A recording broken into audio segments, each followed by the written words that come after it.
जय श्री राधे कृष्ण। माघ के महीने का हमारे सनातन धर्म में बहुत महत्व है। यह महीना भगवान श्री कृष्ण को अति प्रिय है। इस महीने में प्रतिदिन पवित्र नदी में स्नान करना चाहिए, भगवान की पूजा करनी चाहिए और साथ ही माघ मास महात्म्य की कथा पढ़नी या सुननी चाहिए। तो आज मैं आपके लिए माघ मास महात्म्य की कथा का पहला अध्याय लेकर आया हूँ।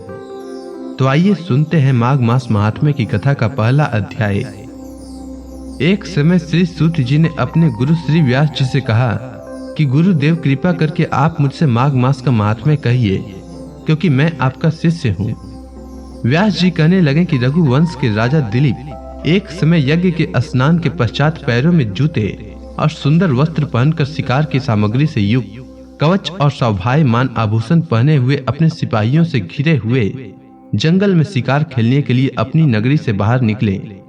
उनके सिपाही जंगल में शिकार के लिए मृग, व्याघ्र, सिंह आदि जंतुओं की तलाश में इधर उधर फिरने लगे। उस वन में वन स्थली अत्यंत शोभा को प्राप्त हो रही थी। कहीं दो मृगों की झुंड फिरते थे, कहीं गिद्धड़ अपने भयंकर स्वर कर रहे थे, कहीं गैंडों के समूह हाथियों के समान फिर रहे थे, कहीं वृक्षों के कोटरों में बैठे हुए उल्लू अपना भयानक शब्द कर रहे थे, कहीं सिंहों के पद ध्वनि के साथ घायल मृगों के रक्त से भूमि लाल हो रही थी, कहीं दूध से भरी थनों वाली सुंदर भैंसें फिर रही थी, कहीं पर सुगंधित पुष्प, हरी भरी लताएं वन की शोभा को बढ़ा रही थी, कहीं बड़े बड़े पेड़ खड़े थे तो कहीं पर उन पेड़ों पर बड़े बड़े अजगर और उनकी केचुलियां भी पड़ी हुई थी। उसी समय राजा के सिपाहियों के बाजे की आवाज सुनकर एक मृग वन में से निकलकर भागने लगा और बड़ी बड़ी चौकड़ियां भागता हुआ आगे बढ़ा। राजा ने उनके पीछे अपना घोड़ा दौड़ाया, परंतु मृग पूरी शक्ति से भागने लगा। मृग कांटेदार वृक्षों के एक जंगल में घुसा और राजा ने भी उनके पीछे वन में प्रवेश किया, परंतु दूर जाकर मृग राजा की दृष्टि से ओझल होकर निकल गया।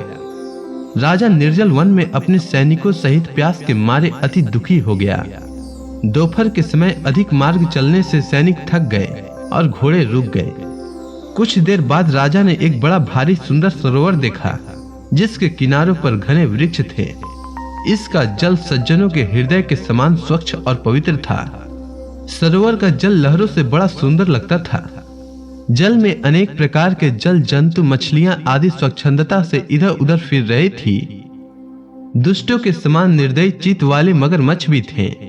किसी किसी जगह लोभी के समान सीमाल भी पड़ी हुई थी।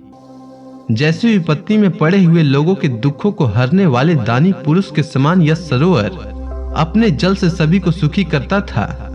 जैसे मेघ चातक के दुख को हरता है, इस सरोवर को देखकर राजा की थकावट दूर हो गई। रात्रि को राजा ने वहीं विश्राम किया और सैनिक पहरा देने लगे और चारों तरफ फैल गए। रात के अंतिम समय में शुक्रों के एक झुंड ने आकर सरोवर में पानी पिया और कमल के झुंड के पास आया। तब शिकारियों ने सावधान होकर शुक्रों पर आक्रमण किया और उनको मारकर पृथ्वी पर गिरा दिया।